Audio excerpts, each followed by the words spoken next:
All right, welcome back to another episode. Nope, that's not how I start this podcast. That's not how I start. What is going on, people of the internet? Welcome back to another episode of the Waveform podcast. We're your hosts. I'm Marques. And I'm Andrew. And in today's episode, we've got a lot written down we want to talk about. This sort of state of social media is one of them. It's kind of a little vague, but you'll get what we're talking about and sort of what on earth Instagram is doing right now. It's a lot. But also some other social media hot takes. We're going to find out why I have an unhealthy relationship with Google Calendars and a lot of Google apps, actually.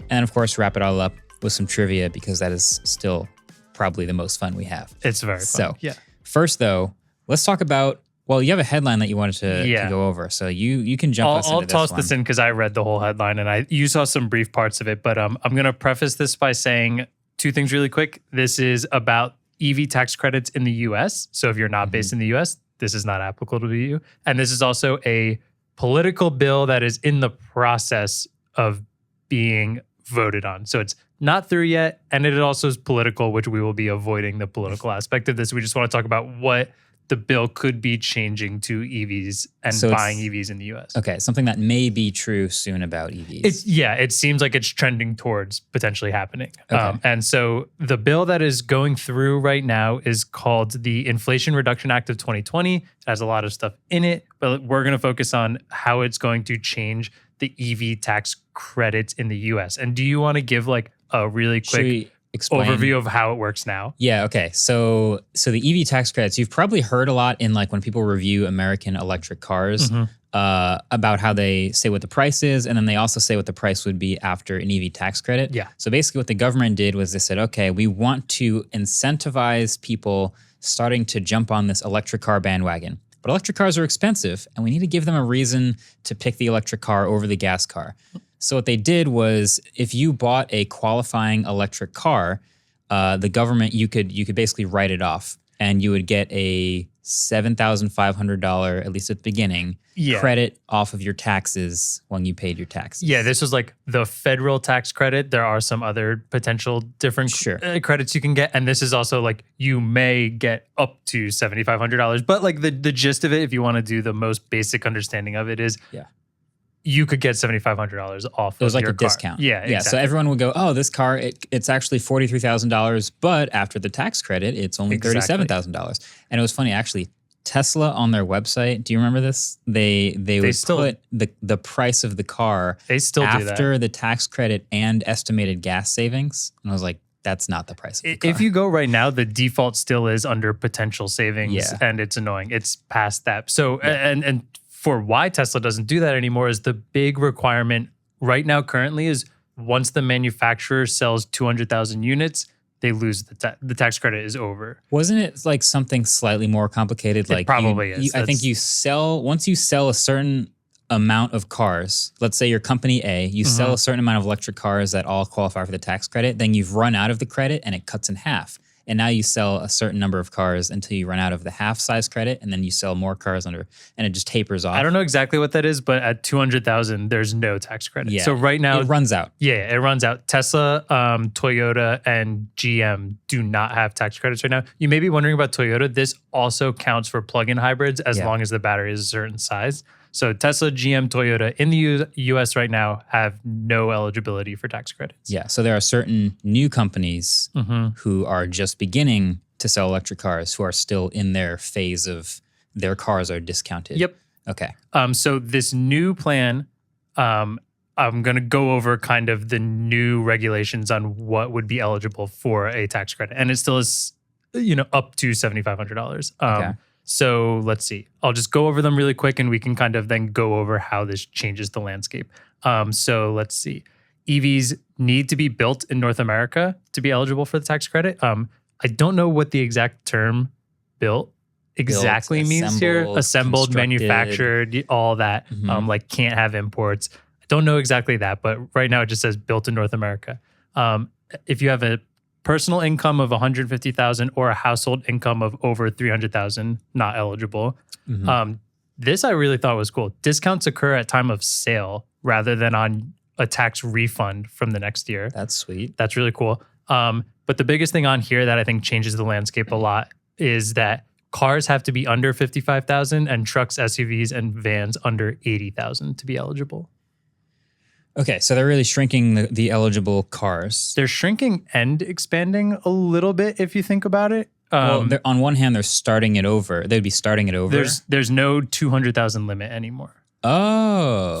For now. I don't know, Okay, that makes sense. when this potentially ends. It is Right. the bill of 2022. Does it last till the end of 22? I don't know that part quite yet, but Sure. I think it makes sense because instead of just blanket going, hey, your first 200,000, whatever they are, they will all be discounted. I think they're fine tuning those that will really benefit from it. Obviously, having a salary under a certain number and having a car cost under a certain amount. Because if you're out here buying a $150,000 electric car and you have a high salary, you don't really need to benefit from that government incentive. I'm going to take one of the examples I have to go off of that is the Taycan. Yeah. The Taycan, like, sure, $7,500 off would be great, but chances are it doesn't affect. You're going to buy that car either way, where this $7,500 could be completely the deciding factor. Exactly. For someone else. It becomes a more obvious incentive. Yes. I think the person buying the Taycan was going to get it anyway. Yeah, I'm probably saying it wrong too. They were going to get it anyway. It's not a real incentive. Yes. But the people who are like actually on the fence of deciding, well, these cars are about the same price and one of them's electric and one of them's not, the incentive actually matters when the price gets knocked down by $7,500. So that's, I guess, the point of it and why it makes sense to me. But you're right, it does change the landscape now because you said assembled in North America. I'm just going to go by what I said think. built in North America. I'm gonna adjust that because what I think they mean by built in North America is it's mostly assembled here. Like the plant is. Yeah, there might be some raw manufacturing of materials and things like that, but they ultimately put it together in North America. I would guess that as well, because I'm going to assume, I believe it's the Mach-E has some parts manufactured somewhere else, but the plant and the manufacturing is in America. And I'm going to assume the Mach-E is probably one that will qualify. Yeah. Sure. It's a small number, actually, that will qualify. Off the top of my head, the Mustang Mach-E, they make these here. Surprisingly, that has not hit its 200,000 limit yet, which I'm kind of surprised at because that car is wildly popular. Yeah, but I think that's good because I bet it will hit that number fairly soon, especially with Lightning coming out as well. Yeah. I was going to say, remind me the prices again, because I was going to say Rivian R1T, but it will not. It will not. Trucks, SUVs, and vans have to be under 80,000.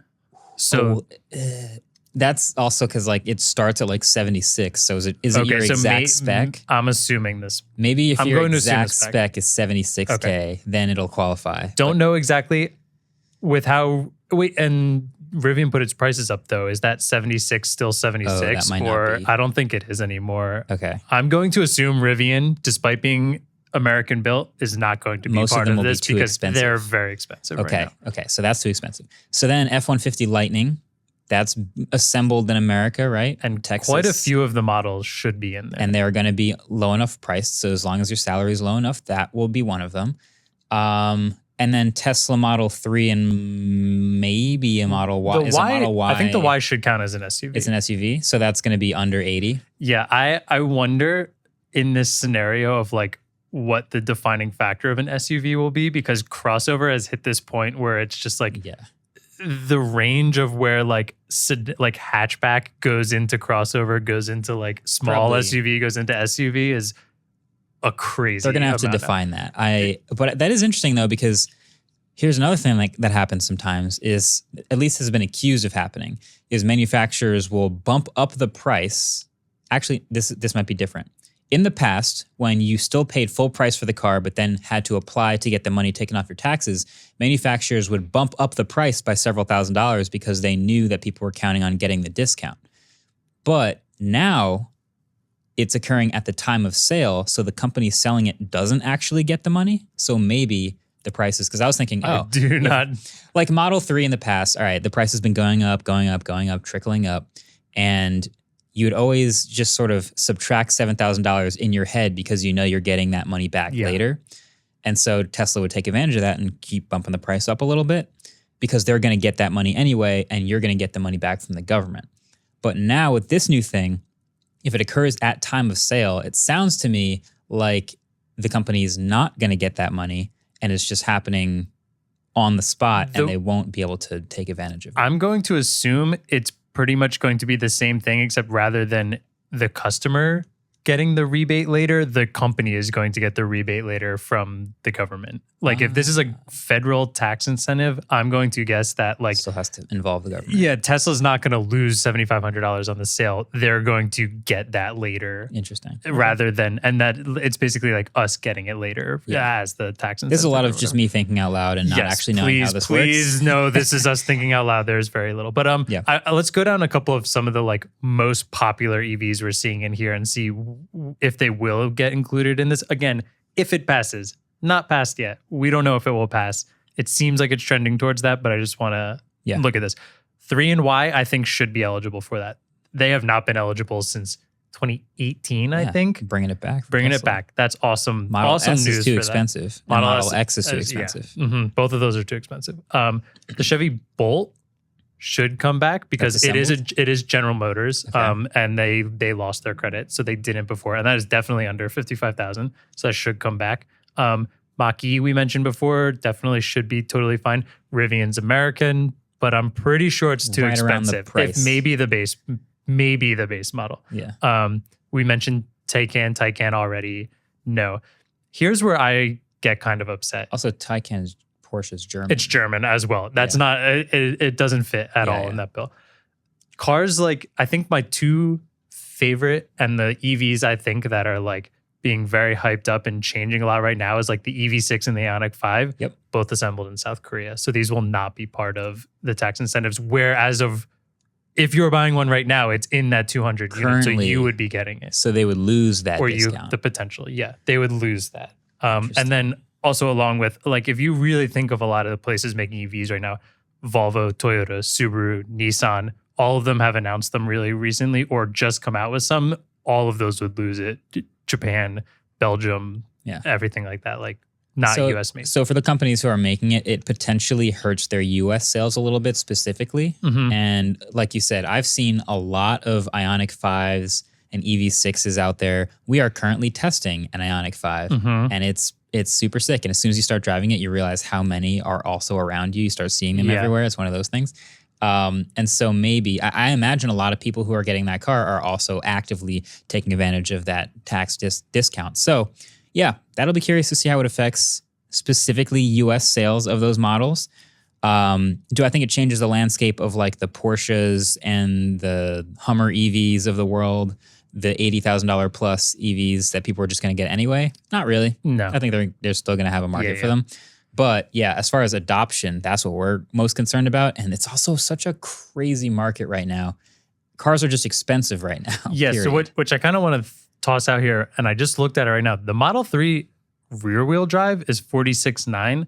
The Model 3 long range right now starts at $57,900. So actually, that's too expensive. Wouldn't be it. And it's also like not enough over to where, do you think you could potentially, if this passes, see the Model 3 drop down to meet the requirement?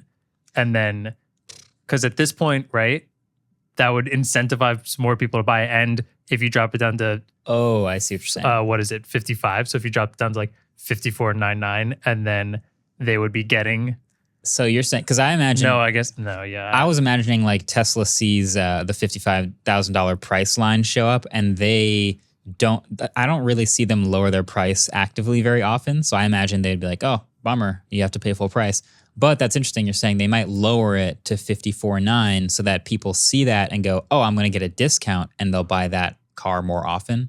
Possibly. Yeah, like, is that $3,000 worth what a user would be seeing as at that point $10,000 because it's $3,000 cheaper plus $7,500? I'm sure they'll do the math. I'll be interested to see what that does. Yeah. Otherwise, we're going to see a lot of rear wheel Model 3s, I think. Sure. For sure. Works for me. Yeah, no, I think at the end of the day, we do want to see more affordable EVs. And I remember when I asked Elon, remember the interview, one of the questions I had was like, all right, you've gotten to maybe a $30,000, $35,000 lowest end baseline Model 3. Is there a world where there's a $25,000 EV in the future? Something interesting you said is one of the top 5 most frequent trade-ins for Model 3 is a Prius, right? Yeah. Which starts at 20-something $1,000, and they obviously have massive economies of scale. Do you think there's room? I mean, Tesla has Model 3, Model S, and Roadster and up. Is there room for possibly an even less expensive quality electric car experience? Yeah, absolutely. I think in order for us to get to, like, let's say ultimately getting to like a $25,000 car, that's something we could do, but it's probably, if we work really hard, I think maybe we could do that in 3 years. And like every year since that interview, there's been some article written about how Tesla's eventually going to make like a $25,000 Model 2 or something like that. Yeah. And it just seems like that gets further and further from possibility as the market gets more and more difficult to make cars in. Like supply chain's crazy. The car market is crazy. The lowest end Model 3 you can get is well over 40 grand. It's like, I don't see a quality $25,000 EV happening anytime soon. So the fact that we are still trying to get there and incentivizing it, and hopefully something like this can pass and be good, that'd be nice. Yeah. But yeah, EVs, they're expensive. It's a fact. They are very expensive. Yeah. All right. Well, before the next segment, let's take a quick break for trivia because it's been a minute. We had Mark Rober on last time. We didn't get to do trivia. It was a fun interview, but that was missing. So let's get back into the trivia. I haven't done trivia in 2 weeks. Oh, yeah, because David filled in for you. He did okay. That was very fun to listen to. I was listening okay. to it on a car ride, and it was very entertaining. Sick. All right, trivia. So just a reminder of what the score is. Sure. Marquez has 3, Andrew has 2, and David also has 2 because he got to play. I can't believe I'm still in this. I think Missing a week. I think what we were gonna do, I think Ellis and I were talking about it, is do like a points per game type of thing, so we can see. Oh, that's cool. Are we still going to you do missed last week, and David will probably miss a bunch. So Okay. Yeah, but his points per game might still be really good. yeah, Okay. Maybe. But Andrew answers first because he's technically because he's down. Just rub okay. it in. Go for it. All right. So the first question is actually multiple choice. Okay. I love these. So what was the first physical video format that was able to contain interactive special features? Is it A, Laserdisc, B, Blu-ray, or C, DVD? Okay. We'll get back to the trivia answers right after this. Actually, no, that's at the end of the episode, but we'll get back to the episode right after this.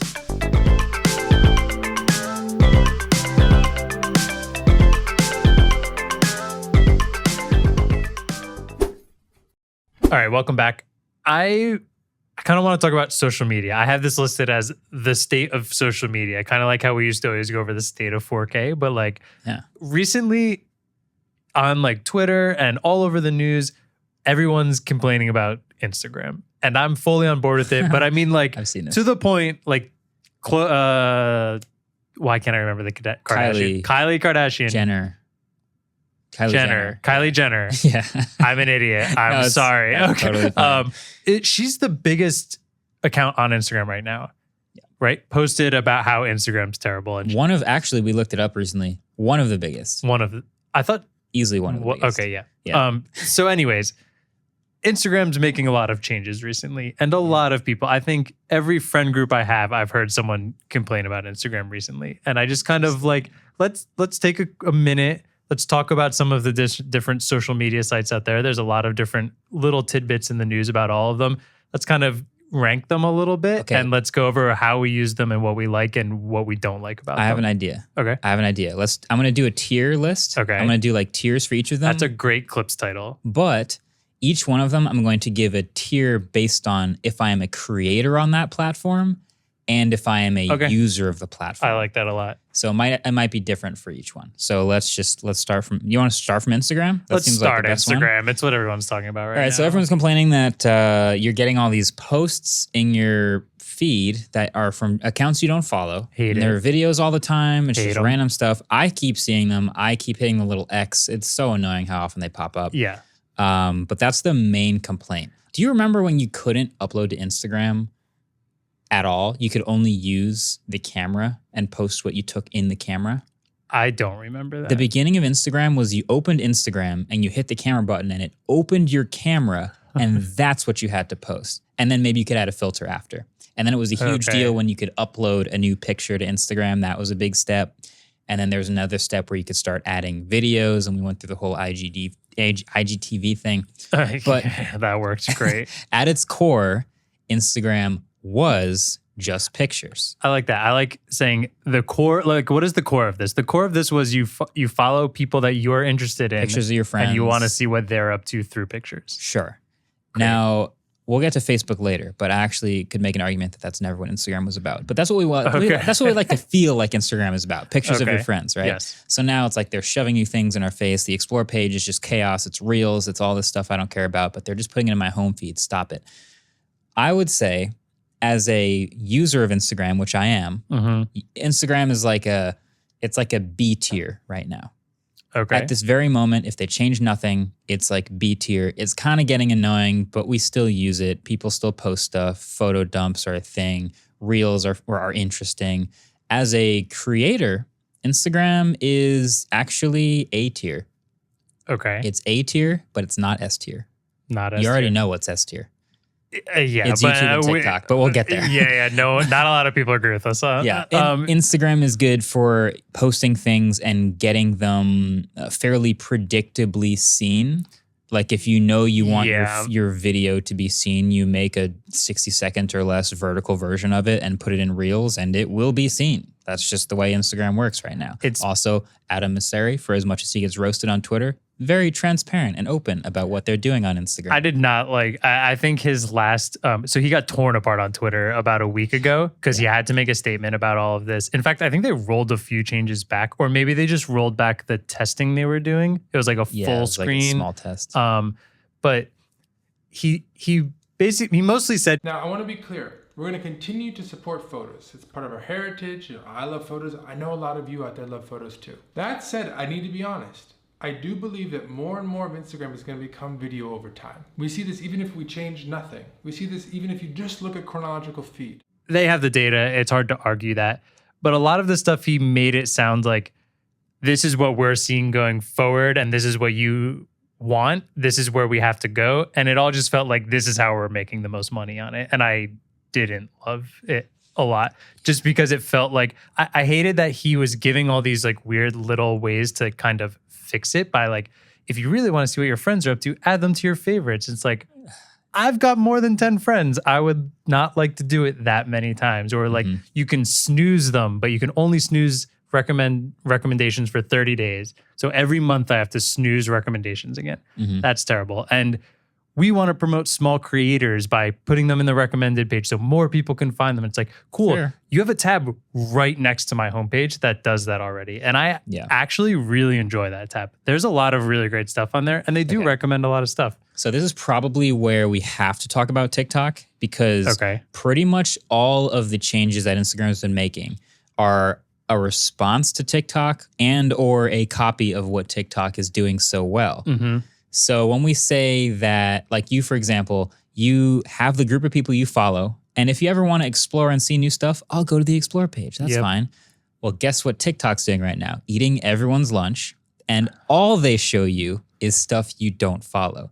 The non-default is switching to just who you follow, but it's by default exploring new things by swiping through. It does put your follows in there. The funny thing is I almost never follow anyone anymore because it's so good at just finding the things that that I enjoyed. And then I feel like I'm following those people already. So your default in TikTok is just like whatever it's recommending you. Yes. And they are killing it as far as engagement, enjoyment, discovery of content. If you're a creator and you upload there, it just gets found by the right people because the algorithms are that good. And so Instagram's seeing this and they're like, if we don't start to recommend things more like TikTok is, TikTok's just going to pass us. They're just going to take all the people that we've been like serving this entire time and they're just going to pass us and beat us. So if we just go, hey, if you want that experience, there's a separate thing over here. They've tried that before. Like IGTV was a thing. It was a separate app that died. Like anytime they tuck something behind literally one button press, they know it gets less use. So they realize that they have to start interrupting the normal Instagram experience to be more of what they want people to do more, which is discover stuff. Yep. And so now they're being sort of warped by this space-time tear that is in this TikTok that's just dominating everything. It'll be interesting to see what happens because they've done this before when Snapchat did stories. Instagram swooped in and got stories. And I've always said that was like the most opportune time ever because Snapchat did a full redesign and added stories. And or they added stories, then did a full redesign. And as that redesign happened and people got mad at it, Instagram picked up stories. And then they were like, oh, well, I'm on Instagram already. I have stories. I'm following the same people in here. They're I just have it. probably, you know what they're probably doing? They're probably hoping that this goes the way that went. Like Snapchat was coming up because of this story thing, and Facebook/Meta/Instagram went, oh yeah, we could do that too. And then they added it to their app, and then people went, oh, well, this is where I follow people already. All my friends are here. So I don't need to use Snapchat stories anymore. And they're probably hoping that people who are using TikTok will just go, oh, well, I could just find all this stuff on this one app I already use and stop using TikTok. Probably not going to go the same way. I don't think it's going to go the same way. TikTok is just killing it right now. It is just on the up and up. It's got to be the most popular thing. We were saying it's S tier right now. And like as a user, I would agree it's S tier. It's the most fun I have in an app constantly to just like, I use it often because I don't have to sit down and dedicate a ton of time to it. I can sit down and dedicate a ton of time. You can easily dedicate it. Way too easily. It's what I want. It's turn my brain off and just not have to have an attention span and just go through things. And like you said, it's not people I follow. It's not people I care about keeping in touch with. That's what Instagram is. And I hate that I'm losing that. Yeah. As a creator, I think you could argue that TikTok is also S tier. But I think the argument against that would be monetization is not as obvious. Yes, that's why YouTube still is terrible. Still apex. Yes, and people who blow up. Here's the ultimate. Like people who blow up on TikTok want to become YouTubers. So TikTok can't be S tier. YouTube is the only S tier platform as a creator. Yeah. So I guess that means TikTok is A tier for creators. Can I say to add a third category in here for a second? Sure. A small business on TikTok could be S tier. Totally S tier. I've watched some videos from like all sorts of different. There was recently this guy who builds these like wood creations of different like sports teams and stuff. And he built one for a streamer, Nick Merckx, and just sent it to him.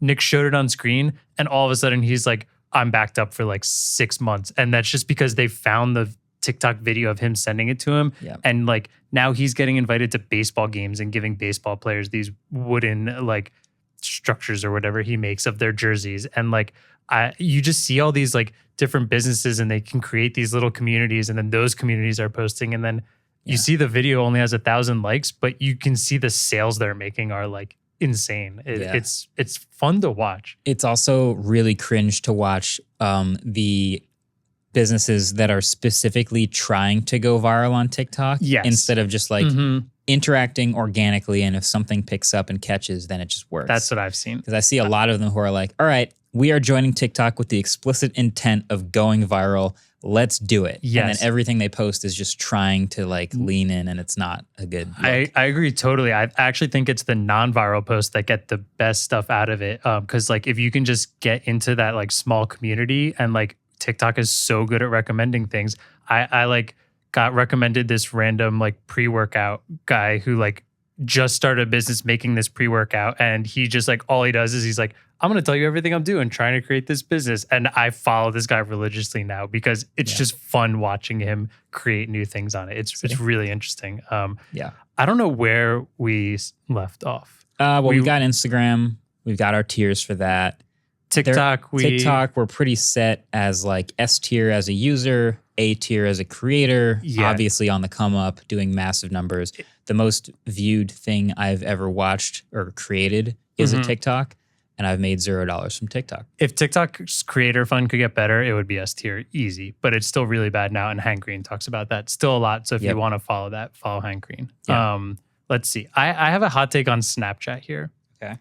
I think Snapchat could be the closest thing the US has to a universal messaging system like iMessage. Universal messaging system. Well, it's multi-platform. It's on iOS and Android. It has stories. It has ephemeral messages. It has chat. It has picture messaging. It has video calling. The thing right now is the chat gets deleted after 24 hours. You can save them if you want. You can save them, but you would have to save everyone. I think if it could default to saved chats.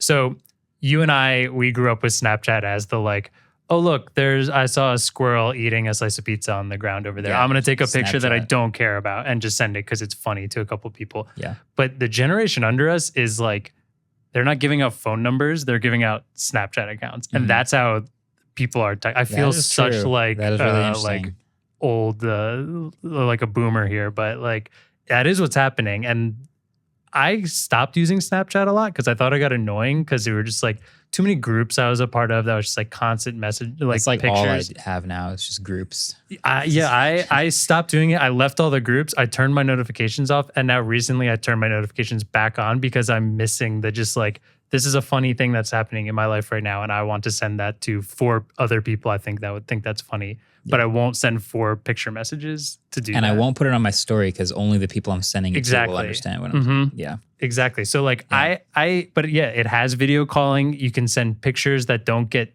absolutely destroyed, pictures and videos that don't get destroyed cross-platform.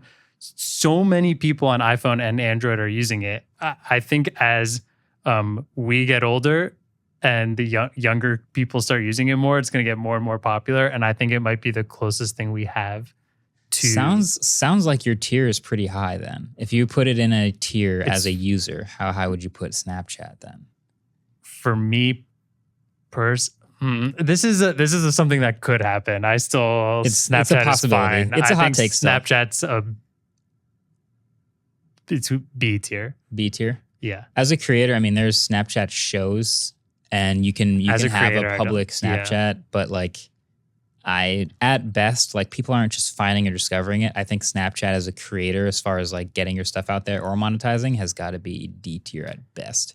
Yeah. I would like to speak to someone younger than us and see how often they use it. I hate Yeah. the Discover page on Snapchat. It's but terrible. It's the worst stuff I ever. Yeah. I'm almost seeing it as like an app, like not a social media platform, as a messaging app at this point. Interesting. Um, There's also Twitter. Twitter has its own little vibe going on. It's not being bought by Elon anymore, I guess, is our official. Yeah, it's not word. being bought by Elon. That's why we never talked about it in the first place. Yeah. It's like that was a pretty common outcome I think a lot of people saw, so we never talked about it. But yeah, what do you rate it as? I think we like it more than a lot of other people do. Yeah, it's interesting. Twitter is one of those things where if you're on Twitter, it seems like such a big deal. But if you're not on Twitter, it's very easy to get most of the same stuff elsewhere because it's like news headlines and then occasional like posts that go viral, but that just get news articles written about them anyway. And then like the occasional like surprising post from someone who isn't very accessible usually. Like Yes. some celebrity will tweet something and you're just like, oh, that's like an NBA player will tweet about a game they're watching. You're like, that's cool that's your thoughts in real time. But they're also doing all these weird things with like NFT profile pictures. Well, they're making Twitter Blue more expensive while, as Twitter far as I know, Blue. not adding anything to it, which Yeah. has almost nothing to start with. Yeah, and I guess if you're a user, you can just ignore that and still keep using Twitter the same Yeah. way you always did. I like that the app you can use, it's not chronological by default, but you can very easily get a chronological view either by using a third-party app or by switching it in the main app. So, okay, as a user, I think Twitter for me is actually, I was going to say A tier. Mine's really high. I think I would personally. say A tier. But as a creator though, it's really interesting. I do most of my social engagement with my audience right now for me personally on Twitter. Yeah. I see a lot of responses to videos. I see a lot of video ideas. I see a lot of commentary on other videos and people sending me stuff they think I would like. I get tagged in things. I respond to things. Waveform has a Twitter. We tweet from that. We share things we make. Other people share. I think Twitter as a creator, and this is also kind of unusual, but I post videos on Twitter too sometimes, just like short videos and quick stuff.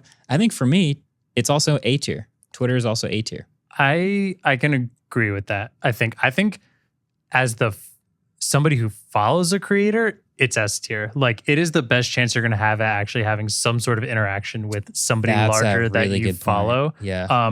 I do think the niches are very specific to Twitter. Like very few, like tech loves Twitter.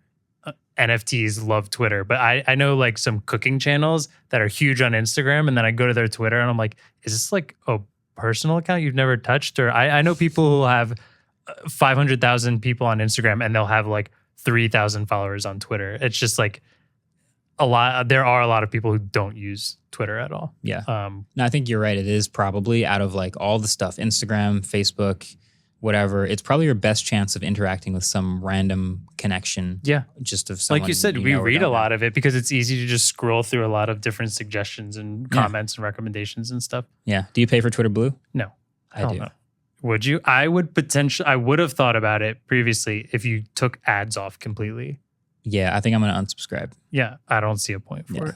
I've had it for a couple months. Do you use anything with it? Do you even know you have it? I know I have it because every time I send a tweet, it doesn't send it for 30 seconds while it does a little countdown timer. Has that ever made you undo mad? This? Yes, because it's buggy. I'll tweet something and I'll hit the tweet button and then it like shifts down and it turns gray and it starts the countdown timer. And then I'm like, actually, I do want to undo that. And then it disappears and I have to like go find it again in the next 30 seconds. And then I see a notification pop up says your tweet's been sent. I'm like, I wanted to actually undo it that time.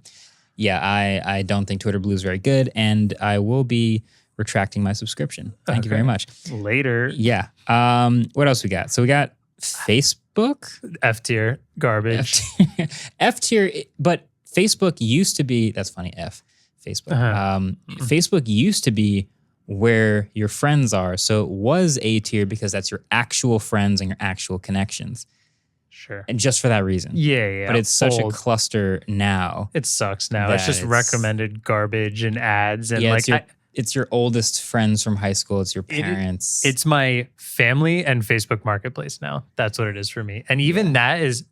The most infuriating thing on Facebook Marketplace is I'm on this because it killed Craigslist. So I want to go on there and look for local things. Mm-hmm. Every time you search, it defaults back to local and shipping. And most of the recommendations are like ads for places like shipping furniture. Like I want to go find like a coffee table that somebody's getting rid of because I need a coffee table for way cheaper because they're ridiculously expensive. Yeah. But I don't want to buy one from across the country and pay for shipping on Facebook Marketplace. Like that's not what I'm looking to do. Yeah. Default it to local and let me keep that. Yeah. Yeah. Ellis brings up a good point. There are groups. So kind of like subreddits, like you can join a group and sort of talk with like-minded people about a subject. Maybe that's your thing on Facebook. I don't know. I don't really use Facebook very much. So I'm going to say for me as a user, Facebook is like D tier.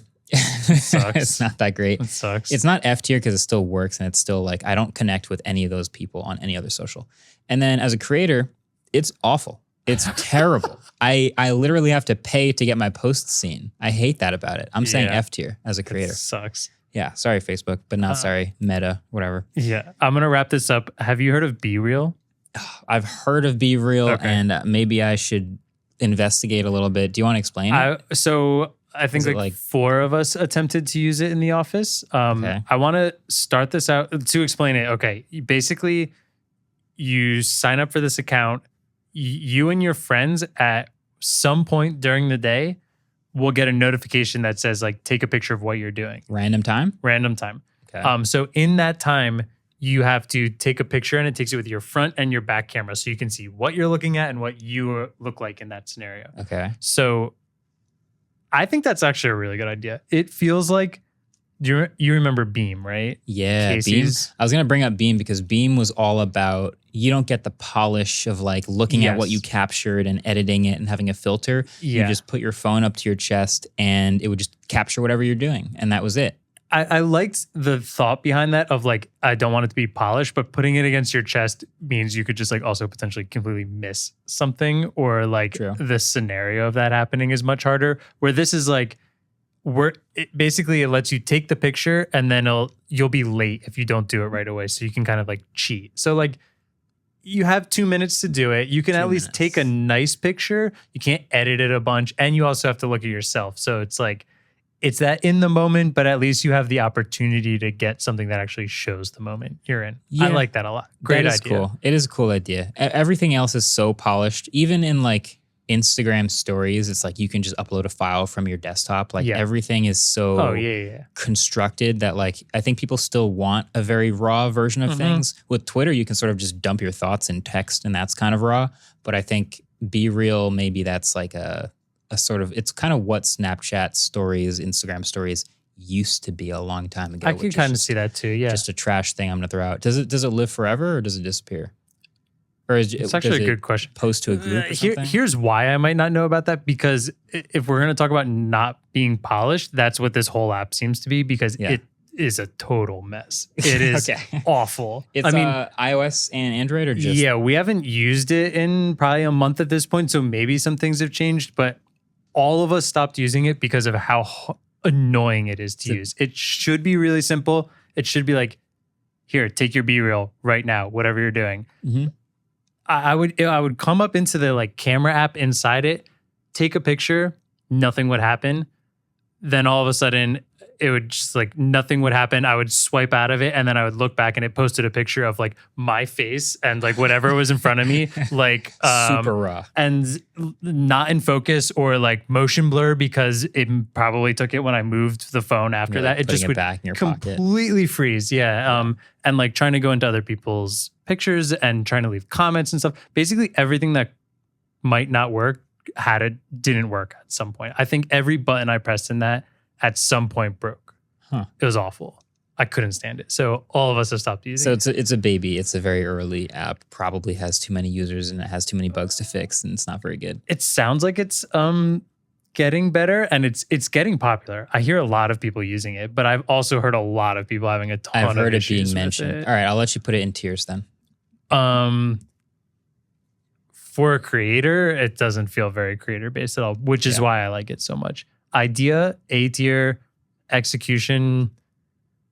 I mean, I don't think I could even put it as a C because I literally deleted it because it was so bad. Maybe I'll try it again, but the problem is now I have to convince all the people that also deleted it to try it again. Right, because it's just your friends. Yeah, right. I'd say right now I bet the best it could be is C tier. Yeah, that's really interesting. I think we're finding that the social networks that are most of your friends are an F tier for a creator. And the social networks that are the least of your friends are the highest tier for a creator. That's an interest, the ones that are getting good for creators are getting worse for your friends. Like Instagram is choosing a side right now. Yeah. And I hate that side. Like if I'm putting YouTube at the top of all of this, as a user, for me, YouTube is either A tier or S tier, depends on the day. It's really good. It recommends stuff all the time. I'm subscribed to people and I can easily get to my subscriptions. It shows me the subscriptions. Notifications work sometimes. You know, it's A tier for the most part. It works. And then as a creator, it's S tier. It's pretty good. It's S tier. It gets my videos out. It has recommendations. They work pretty well. Everyone has different experiences with YouTube. They might say it's B tier or C tier, but it's one of the best places to go if you are looking to be a creator, period. And that's because your friends aren't there. Well, it's not because your friends aren't there. That's why your friends aren't there. I have a hard time calling it social media in that aspect. It's like it's creator social media, not like friend social media. But it's still social media nonetheless. Google Plus was S tier for both. You know what I keep thinking about with B-Reel, by the way? Yeah. The first person that figures out how to post polished pictures is going to just go super viral. Yep. The thing is can you discover other people? Because isn't it you're only ever in your like friend group? Yeah, but that also happened with Snapchat at the beginning. True, very and true. People still went very viral. And then you can very make public Snapchats. Yeah. Yeah. I like the aspect of it. Like both you mentioned and now Adam mentioned is like Instagram and all these other things. You can take pictures with DSLRs that are super polished and do it. You can't do that with B-Reel right now. So I like that a lot. How long till that changes? And then they decide they need to make money. What happens first? Does the app explode because it doesn't work? Or does Instagram steal it? Because now they just announced Instagram Dual, which is the exact same thing. Shocker. Instagram copying something from another company. Let's see how well this one works. Surprise, surprise. It's a lean team. Too lean. No iPad app. We're leaner Too than lean. you'd expect. Leaner than you'd expect. We just copy things. Anyway, okay. Well, that's pretty much it. I'm still standing on Google Plus being S tier for both, and ultimately being the best social media ever created until it eventually died. We should do one more trivia question and then take a quick break because we want to talk about a little bit of your toxic addiction, trait. my toxic trait. All right, second trivia question. So, which social media app was released in 2011 and was originally called Peekaboo?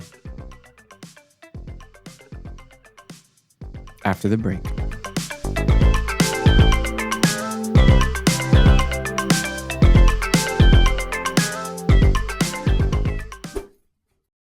All right, welcome back. Last little bit here, I just wanted to just put something out there and see if anyone else can relate. That's basically all I wanted to do. Adam sparked a conversation in our Slack today because there was a headline about a new new calendar app coming out called Daybridge. And I don't know if you know this about me, but I live in 3 apps. Mm-hmm. And without them, I would be a useless shell of a human. And they are Google Calendar, Google Tasks, and Google Maps. Okay. Fair. If you Fair. took those 3 apps, or at least those 3 like functional things, like a task app, a maps app, and a calendar app out of my life, I would just be walking around like, what am I doing? I don't know what to do. Where am I? What's happening? So that's me. So I every couple weeks I get the like urge to like, you know how you change your wallpaper on your phone, you just like spice it up a little bit and you sort of like talking to the wrong you start person. acting different. You don't change your wallpaper? I changed mine for the first time in like 3 years, and it's the exact same colors as my old one. It looks like the same one you had exactly. before. All right, well, I change my wallpaper every couple weeks just to like feel something. And that's kind of the way I feel like an urge to change all 3 of these apps up. Okay. I've used TickTick, which is my tasks app, the longest. In college, I went through a phase where like once a week I would use a different tasks app. Remember the Milk, just Google Tasks. Remember the Milk? RTM, yeah. Remember the Milk was a long time ago. That was the name of an app? Yeah, that sounds like an old app. Wunderlist, Google Tasks. There's a lot of these tasks apps I've tried. Okay. If you look at like, if you just search in the top like Google Play results for tasks and look at the first like 20, I've probably used all 20 at some point. Okay. I've settled on TickTick. It's really, really good.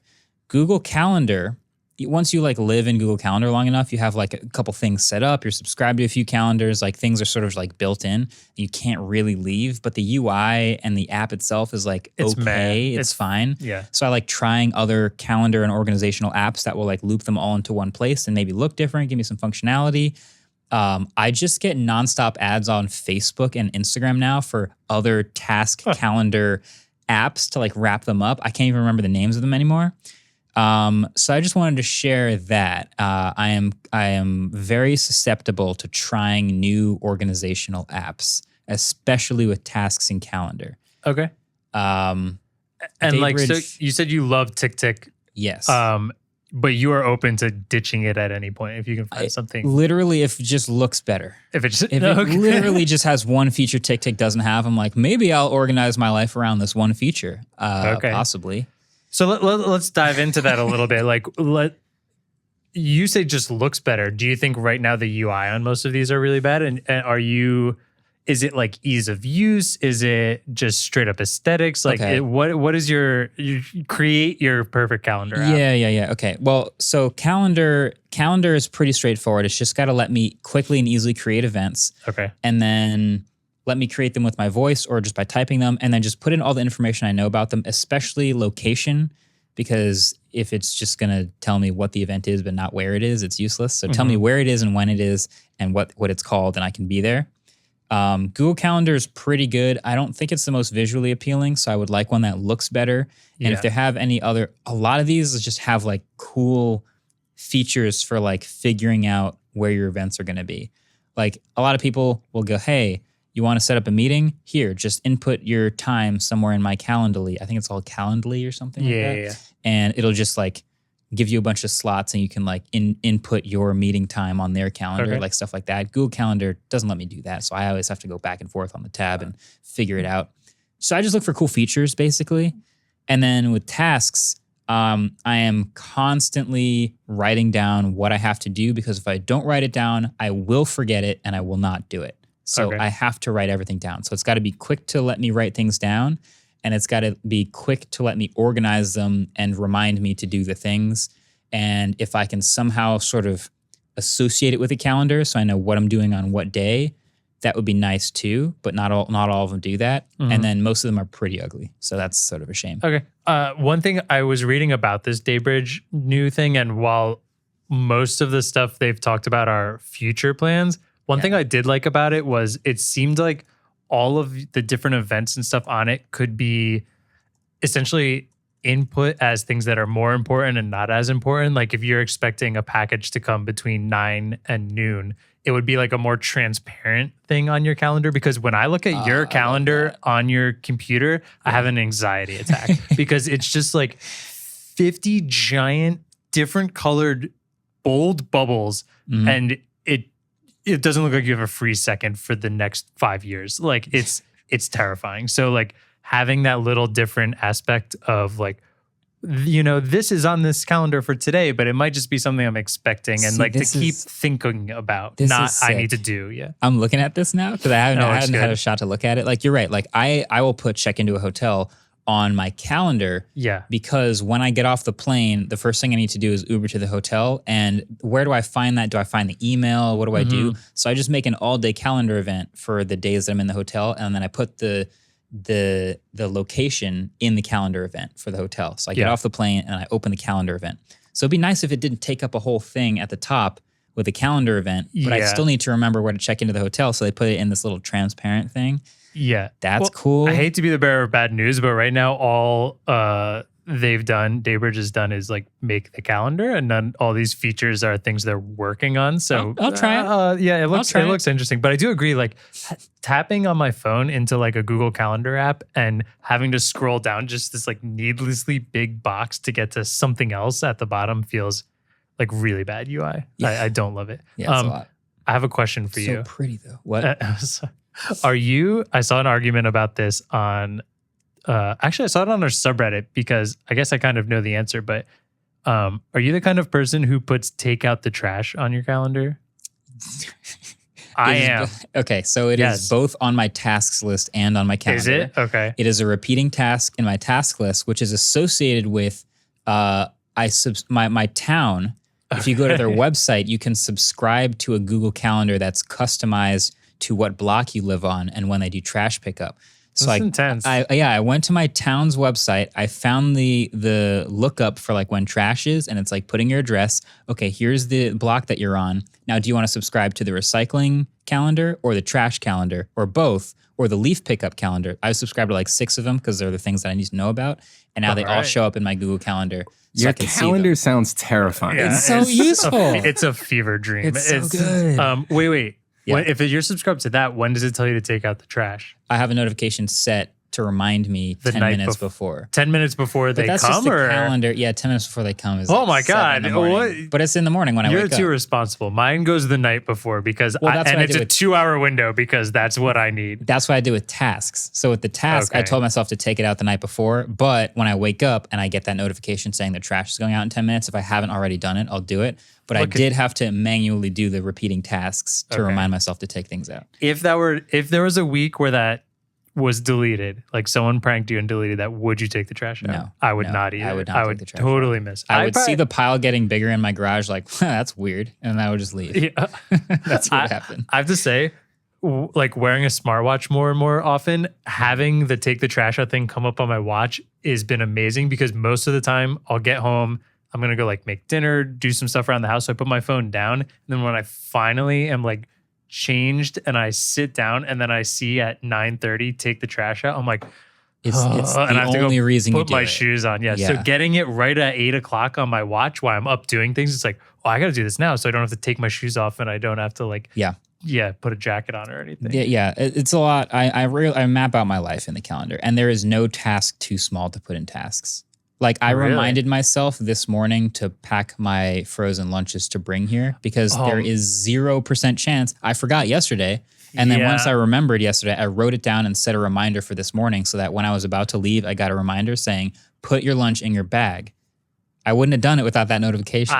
I don't want to admit this because I think you'll think less of me, but the way I do small things like that is I just set alarms. So like a voice assistant, you go remind me? I don't even do it. I just type it in the alarm for some reason. Oh, like so the clock app. Like mine would be one of those. If the night before I realize I want to bring something to work, I set an alarm for right around when I'm about to leave, which also means all of my alarms are named very Do you have like random dozens things. of alarms? I think I have like 6 right now. Okay. So there's like wake up, but right now I have one that's called Advil. I have one called David Mouse because I think I had a mouse at home I wanted to bring for David. Oh, that's your tasks app. I have one called Vox because I was supposed to send Vox something. And I have another called Zoom because I had a Zoom for Bro, something. you need to try a tasks app. I wish I had some of the ones because sometimes it's like 4 or 5 things. It'll be like dog food, climbing shoes, and like return to mail. That's just what my alarm will say at like 10:30 And you're like, on a what Tuesday. does this mean? I wrote this down a long time Pretty ago. much. It's hectic. You should try TickTick just because like it can be as simple or as complex as you want, right? Like you can make it do everything like I do, or you could just be like, you could just hold it down. Because here's the other thing. I would like it to be better integrated into Google Assistant, where I could open the assistant and go, remind me to get groceries at 6 p.m. And it would put a task in my tasks app to do that. I wish it did that. It doesn't. It just does the calendar reminders, right? But what you can do is you can say, set an alarm for 6 p.m. for groceries. And it will actually set an alarm in the clock app. And it'll tell you to do groceries at 6 p.m. But so I have to do every time. I have to go to the tasks app, and it at least has the plus button. Yeah. You can hold it down and it starts listening to your voice. Oh, and you really? Can talk to it and say, remind me to do this and this. So it's one extra step, but I can kind of use my voice to make tasks. If I could somehow map that to Android Auto somewhere in my car, because the majority of the times I think of something I really need to think when about. you can't write it. Are you ever driving and you're like 20 minutes from your destination? You're like, I need to do this when I get there. And it's like, I either need to write this down, or it's the only thing I can say in my mind for the next 20 minutes, and then 10 minutes later you forget, and then you get home later and realize you forgot I knew I had to do that, and I literally pick my phone up and try to put a task down as fast as possible. That's all I can try to do. I'm getting anxiety. I think we need to do the trivia questions and wrap this up because I know somebody out there can relate. There's definitely somebody in the comments section who's like, I also live my entire life in 3 apps. I'm also miserable all the time. I'm trying.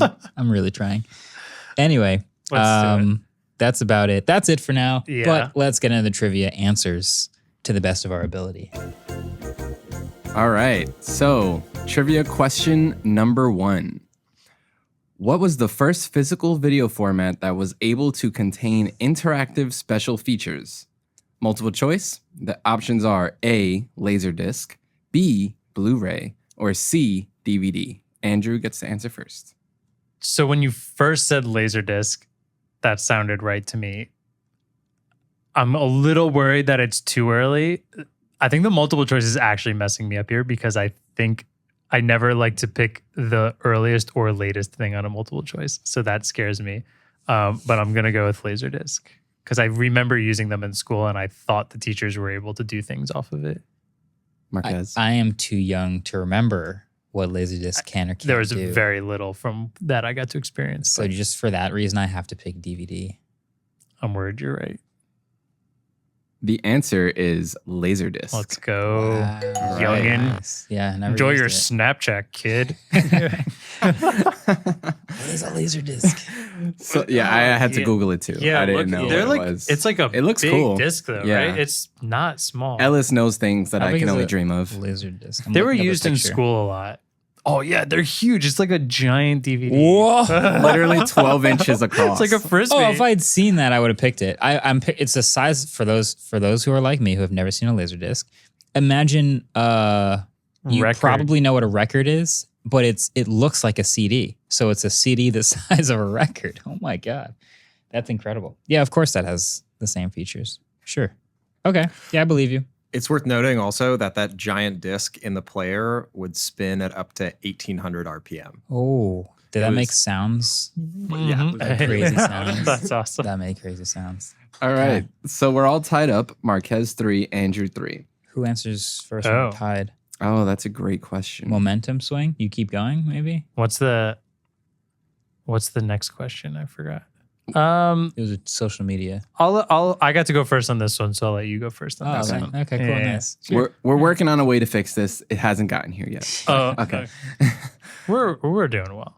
Which social media app was released in 2011 and was originally called Peekaboo?